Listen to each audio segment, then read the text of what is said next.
Hello and welcome to Trending in the Afternoon, brought to you in association with Iconic Coffee. If you head over to shop.iconic.com and use the code TRENDING, you get 10% off. NHS. I endeavoured to make it a good news story. How net zero stupidity inspired an NHS spending spree. Oh, so there is money. Oh, that's interesting. When Sir Simon Stevens unveiled plans for the NHS to become the first healthcare system in the world to hit net zero. Every time I hear net zero, I'm already bored. The former NHS chief made no apologies for setting the target during COVID. No apologies means I'm going to do something that's going to be really bad for everyone, but it's not really going to affect me, so therefore I ain't bothered. In his words, putting the healthcare service at the forefront of the fight against climate change was vital in tackling the most profound long-term threat to the health of the nation. So basically what we're going to do is we're going to endanger people now to save people tomorrow. That's the messaging there. The NHS has set an ambition to reach a net zero emissions from its own activities by 2040. Well, that should be quite easy because no one can get an appointment. So in theory, you shouldn't be having any emissions anyway. 10 years ahead of the national target. However, this world-leading objective is now under increasing scrutiny as the NHS faces the biggest crisis in its 75-year history, with more than 7 million people stuck on waiting lists and financial pressures mounting. Yeah, but net zero, man. It's not only hospitals and GP surgeries that have been set stretching targets. Suppliers of medicines and medical equipment will also be hit by this net zero nonsense by 2045 if they want to keep working with the health service. So basically, everything's going to get a lot more expensive for everyone. And that, of course, will be passed on to us. Brilliant. Crucially, the rules will also force all NHS suppliers to publicly report their emissions by 2027. They've not got more important things to do, excluding them from bidding for contracts if they fail to make the progress on net zero. So here we go, guys. I've developed a new medicine. It's amazing. It's going to save millions of people. Really? Yeah, but more importantly, have you hit your net zero target? Well, no, unfortunately, I was too busy trying to develop a medicine. Can't have it then. The NHS, which is always, pleading poverty, has got plenty of money to invest in this net zero nonsense. And I will say that whenever money is no object, you know it's part of a greater agenda. So that's why there's always money for war. There's not money for pensioners. Been working your whole life, paying taxes into the system. Don't worry. No, sorry, not got enough money for you. Not got enough money for kids and stuff. Don't worry about that. It's fine. But we have got money to blow up kids and pensioners. And we've got money to spaff up the wall on net zero nonsense. When it comes to net zero, and actually you can apply this to everything, just make sure, right, if you want to get people on board, make sure the lie that you're going to tell is massive. Like, make sure it's an absolute whopper, and then just keep repeating it. And keep repeating it, and keep all the politicians, which are all on the payroll, keep them repeating it. Keep the media, which is all on the payroll, keep them repeating it. So in the end, it just gets stuck in people's heads, and everyone goes, oh, yeah, net zero, yeah, everyone knows that, yeah. Human-caused climate change, everyone knows that. No, everyone doesn't know that. You've just heard a bunch of salads repeating it over and over again, and it's gone in your head, and then you're regurgitating it as if you've suddenly come up with it, or you've suddenly realised, or you've done your own research. You haven't. Yeah, just keep telling people the sky's falling. Make sure it goes in enough, and then they'll keep repeating it, and then other people will hear it. Teachers repeat it to the kids, and the grown-ups repeat it to the kids, and the kids grow up thinking the sky's going to fall. No wonder everyone's mentally unstable at the moment. Terrified. It's the hottest day on record. Is it? I'm wearing a cardigan.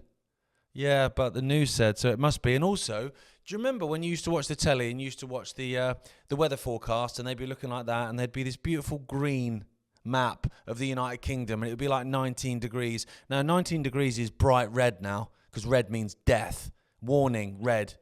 You've seen it, and you can see comparisons. If you go on the internet, you can see comparisons of screenshots of the colour it was 10, maybe even 5 years ago, and now, and you go, it's 19 degrees, oh yeah, that's red. It's because it's creating this fear porn for the masses, and it's only there to force you into accepting what they want. Because that's all of this is ever about any of it, about COVID, about wars in the Middle East, terrorism. It's about taking your freedom and your money and making you so terrified that you agree with it. That's it, because they need your consent. Carbon dioxide, is the gas of life. We learned that in primary school. Yet now it's massively demonized, because war is peace and freedom is slavery, and carbon dioxide is going to kill everyone. Now, net zero is insanity. You just need to look at it for 5 minutes and you go, oh, that's insanity. But the fact that everyone's going along with it, all the political parties are going along with it, all the mainstream media is going along with it, all the talking heads and the bobbleheads, they're all going along with it. So you go to yourself, all right, okay.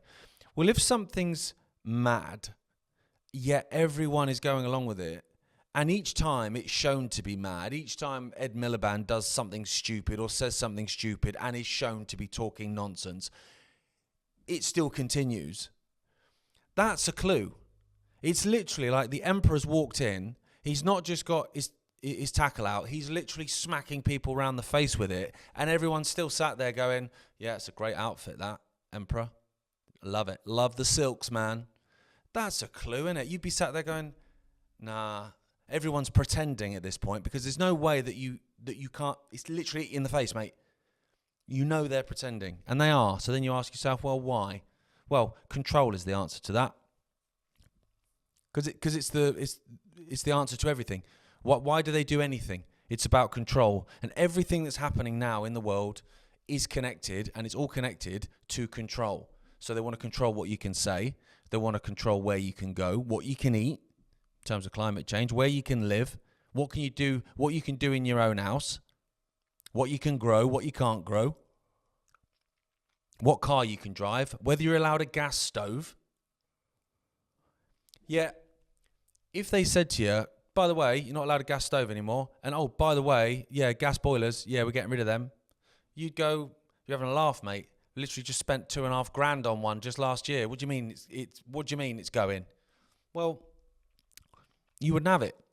So then you go, okay, well, we're gonna ban production of them. That's where we'll start. Okay, we'll start with that. So that doesn't affect you because you've already got one. And you driving a diesel car doesn't affect you because you've already got one. We're phasing out production of diesel and petrol cars. Okay, so it doesn't affect you. Okay, phew. And then suddenly, oh, energy prices are quite high, aren't they? Fuel prices are quite high. The price of diesel's a lot, isn't it? Yeah. I might have to get an electric car. Might ya? Might have to get a heat pump. Might ya? That's funny. They've managed to get you to do something you didn't want to do. They've just gone around the sun to get to the moon and got you to do it that way. Now, on the other hand, I look at this and I go, okay, net zero is insanity. Everyone's going along with it. Government institutions, they're all playing along. All the bobbleheads are going along. And it does tell you all you need to know about the scam. But then I look at the NHS. Now, the NHS was the golden calf during COVID. Everyone was out there with their pots and pans like a bunch of wallies, craning their neck just to see if the neighbour... Do you see June at number 42 didn't come out? Oh, God, get on Facebook. June's a witch. And all that sort of nonsense, right? So it's been the golden calf. You can't say anything bad against it. You can't slag it off. Even, do you know what I mean? Even if it's killing people, it's the golden calf. But at the same time, they want to destroy it. And they are destroying it.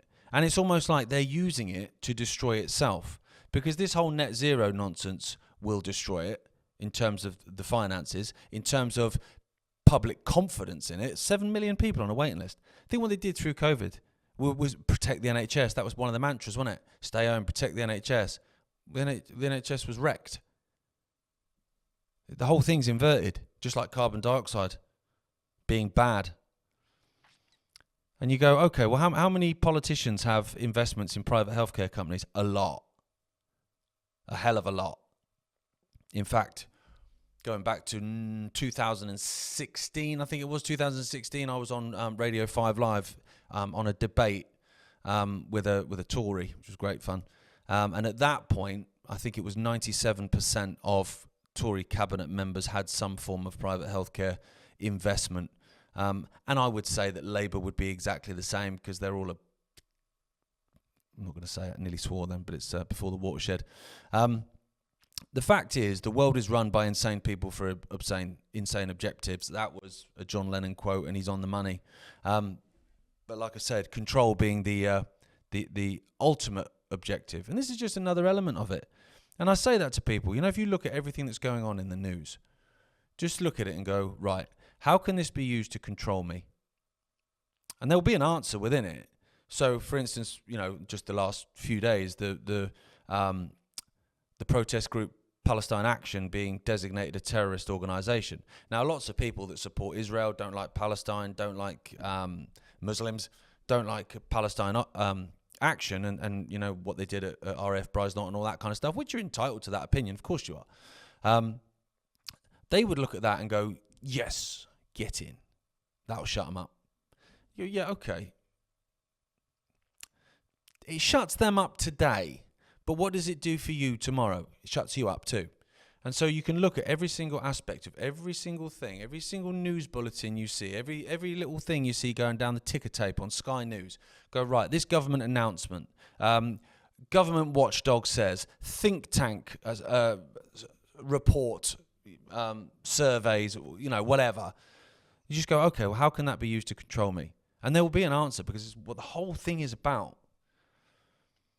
And that's, I think, their Achilles heel, ladies and gentlemen, because, and I say this quite a bit, but if they didn't need to control you, like if they could just do whatever they wanted, whenever they wanted, and they didn't need your consent, they didn't need you to agree, they'd just do it, they wouldn't need to break their back on the daily trying to find ways to control you, shut you up, dictate what you can do and where you can go. Why would they need to do that if the power wasn't with the population anyway? They wouldn't need to do it. They just do what they wanted. And what are you going to do about it, mate? But they fear what we can do about it, which is why it's all about segregation. It's all about separating us. And even stories like this, even, net zero and stuff, that separates the room. You'll have half of the people in there saying it's nonsense and half of the people saying you're going to kill us all if you drive that diesel car. But then there'll be another subject where those people will be on the money and right, and the other people there will be wrong, which is fine. But it becomes such a divisive thing all the time. I just wish people would look at stuff, dispassionately and just go, because if you look at net zero dispassionately without coming in with an emotive, fear-driven or financial-driven, but a fear-driven perspective, it is nonsense. Like, it's such nonsense. Like, even take electric cars, for instance. So also we're trying to protect the planet and the environment. Oh, okay. How are those slave kids doing down the cobalt mine? Are they all right? There's not enough of that stuff to go around anyway, which is the point, because you're not meant to drive in the end. And you go, okay, well, I'll drive an electric car then. So we'll ignore the kids in Africa down the mine, dying. We'll ignore them. Don't worry about them. It's fine. It's a long way away, so it doesn't matter. I drive an electric car. That means I am not, I'm not causing a carbon footprint. I've got electric. How are you charging that car? Do you know what I mean? This is the thing. This was the same at Glastonbury a few years back when you had all these electric car chargers and everyone's there driving their electric vehicles in. I love the planet, me. Just gonna charge my electric vehicle. What are you charging it off? A diesel generator. So it's a diesel car then, essentially. Ridiculous. Anyway, how net zero stupidity inspired an NHS spending spree. Wow.